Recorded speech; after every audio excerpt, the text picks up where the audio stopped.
네, 공공기관 입장에서 이 경영평가가 중요한 이유는 평가 결과에 따라서 임직원들이 받는 성과급이 달라지기 때문입니다. 이 정부는 LH 투기 의혹이 사실로 확인되면 과거의 평가 점수를 낮춰서라도 이 지급된 성과급을 환수하겠다는 입장인데 이게 제대로 될 수 있을까요? 김수연 기자가 따져봤습니다. LH는 최근 평가에서 3년 연속 A를 받았습니다.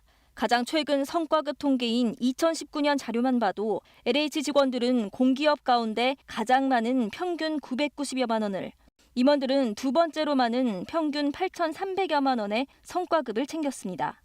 투기가 확인되면 경영평가 등급을 낮춰 성과급을 환수할 수 있다는 게 정부 입장입니다. 2015년 이후 비리 등이 발견돼 평가 점수가 수정된 기관은 모두 9곳. 이 가운데 4개 기관은 실제로 성과급을 환수했습니다. 나머지는 점수는 깎았지만 등급은 바뀌지 않아 성과급은 유지됐습니다. 성과급을 환수한 4곳의 공공기관도 모두 환수한 것은 아닙니다. 지역 난방공사는 사망한 사람이나 이민자를 빼곤 모두 환수했지만 코레일과 농어촌공사는 환수율이 90%대, 부산 항만공사는 65%에 불과했습니다. 14억 원 가까이를 환수하지 못했습니다.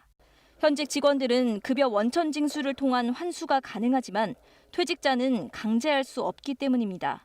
LH 투기 의심자 중엔 퇴직자 2명이 포함돼 있고 수사 결과에 따라 직원들이 추가로 면직될 가능성도 있습니다.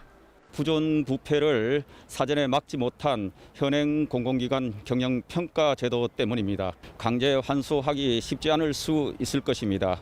경영평가 결과에 따라 성과급을 주고 문제가 생기면 나중에 환수하는 현재 절차로는 시차가 생길 수밖에 없습니다. 이 때문에 경영평가의 한계를 보완하고 사전에 부당행위를 차단하기 위해 별도의 법적 장치가 필요하다는 지적도 나옵니다.